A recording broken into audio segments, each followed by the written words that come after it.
بني الإسلام على خمسة أركان في الدين صوم وصلاة. برابر نماز هیچ عبادت غیر از ذکر الله که به طریق دوام است. در هر حالت الله به یاد انسان باشه. ذکر الله تنهایی نیست که همیشه در ذهنتان الله بیاید. مست شو آدم، این ذکر الله است. ذکر الله این میگه که در راه روان است که الله در یادت است. کدام جانب بگیرم؟ در راه از پیشم کسی اذیت نیابه.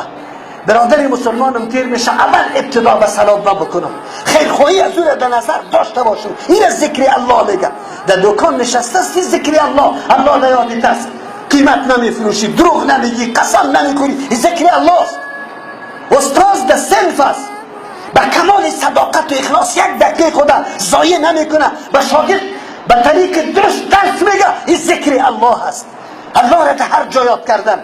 بعد از ذکر الله مهمترین، عظیمترین، بزرگترین عبادت نماز است. او چرا نباشد؟ بنده بزرگی خدا، بنده با عظمت و با مقام خدا، الله تبارک و تعالی به خود میخواهد چه توفه برش میده؟ چه توفه برش میده؟ نه حج داده، نه زکات داده، نه روزه داده، جهاد نداده، نماز توفه داده. از همون خاطر ولو که در حالت کارزار با دشمن باشی، شمشیر میزنی، دشمن تیراندازی داره، فرصت برات پیدا میشه، نماز ترک کرده نمیتونی. این عبادت الله از جهاد قدم بالا است. این عبادت الله زمانی که تخت را پشت خواب کرده ای، تنها دست چور میخوره، حرکت داده میتونی، تیمم زده میتونی و به اشاره نماز خوانده میتونی، از پیشت معاف نمیشه.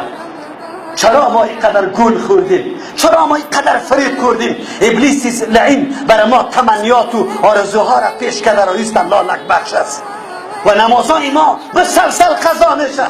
تا دو بگر در فیلم، در دیدن نعوذ بالله جلو بحثای بیهوده و بیمعنای تلویزیون نشسته هستیم، عکسا و فیلمای لچ نعوذ بالله زشته دیده در اینترنت را هستیم، اما صبح در وقت نماز آذانم نمیشنویم و به قصدم تلفونم برابر نمیکنی که باز بیخو نشو.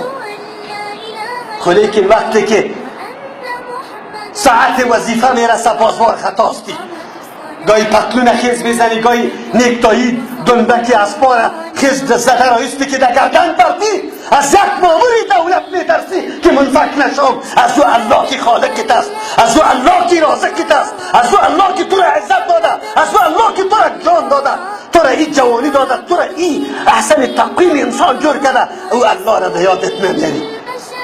چه قسم به الله پیش میشی؟ یک روزی با الله سبحانه و تعالی استاد میشی، ملاقات میشی، چه قسم ملاقات میکنی؟ چه جواب داری؟ چه عذر داری؟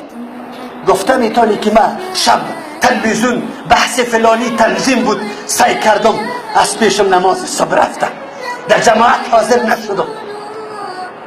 میتونیم عذر بیان کرده یا نمیتونیم؟ ما میبینیم بعد از رمضان مساجد خالی میشه، مردمای متقی ده نمازها حاضر نمی باشد. چرا فریب ابلیس لعین میخوری؟ على خمسة أركان في الدين صوم وصلاة وزكاة حج والشهادتين. شهادة أن لا إله إلا الله وأن محمد رسول الله، إقامة الصلاة، إيتاء الزكاة، وصوم رمضان وحج البيت من استطاع إليه سبيلا. شهادة أن لا إله إلا الله وأن محمد رسول الله، لا أعبد في الكون إلا الله